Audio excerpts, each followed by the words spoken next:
Hey everybody, I'm Joey, and today we're gonna make some good old-fashioned American meatballs in a cast iron skillet. Now let's turn up the heat.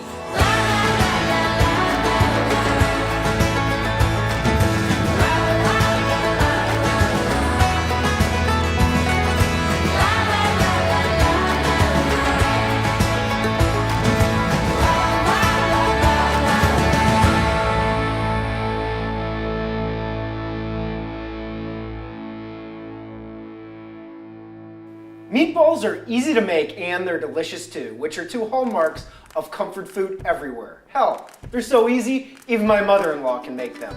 And they're versatile. You're really only limited by your own creativity. Except for the meat. I mean, they are called meatballs, so yeah, the meat, it's kind of important. Today, we're using all natural ground beef. I've used pork or veal, but beef works just fine. Let's go ahead and add the ingredients. First, we're gonna start with the eggs. Next, we're going to add a 1/4 cup milk, a couple tablespoons of chopped garlic, some green onions right here, also a 1/4 cup of breadcrumbs, a 1/2 cup of ground parmesan, and just a little bit of parsley, a pinch of salt, okay, maybe 2 pinches of salt, and some black pepper, and a little bit of Worcestershire. Next, it's time to get dirty. Let's mix these up.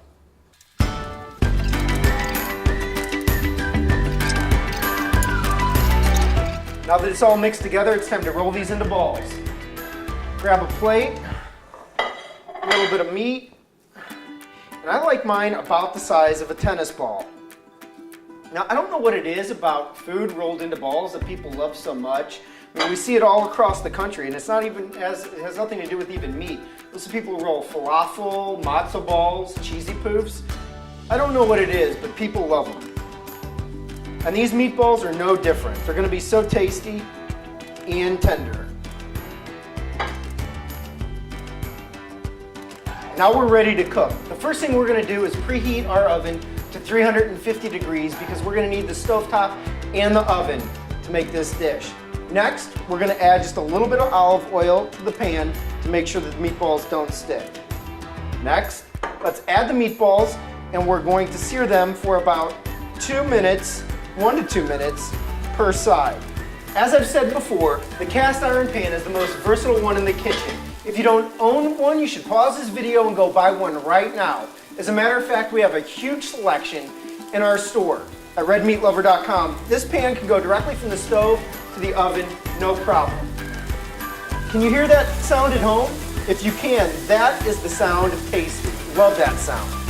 Okay, now let's remember, don't play with your balls while they cook.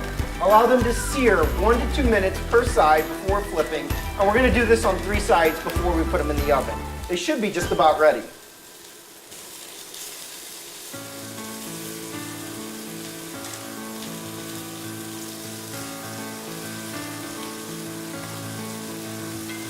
Okay, now that these are nicely seared on about 3 sides, I'm going to go ahead and get them in the oven for 8 to 10 minutes.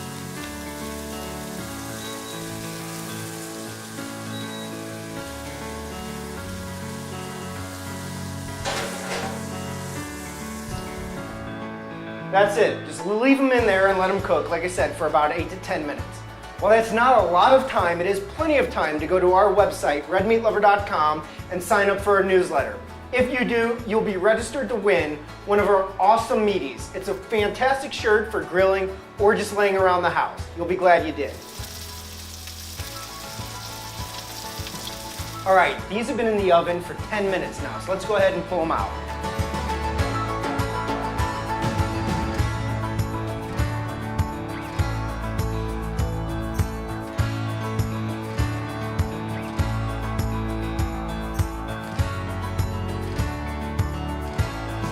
Next, let's cut one open and see what it looks like. Look at that, juicy and tender. Those look fantastic. Now that we know that they're cooked, it's time to eat. These go great with, of course, sketty and sauce, or awesome on a sandwich. You'll be crushing dinner time like never before. Not only are they great to eat at dinner, they're also great to eat after dinner as a leftover or just for dessert, because who doesn't like meatballs for dessert? Seriously though, cover these with a little bit of parmesan and parsley. You'll be glad you did. Our motto at Red Meat Lover is any cut of meat, any type of heat, which supports our belief that there are many right ways to cook and prepare the meats. We would love your feedback in the comments below, or you can send them directly to me, Joey, at redmeatlover.com. If you liked our video, please give us a thumbs up like right below this, or subscribe to our YouTube channel for future updates. And remember, it takes balls to live life to the fullest. Carpe meatballs. I'll see you next time.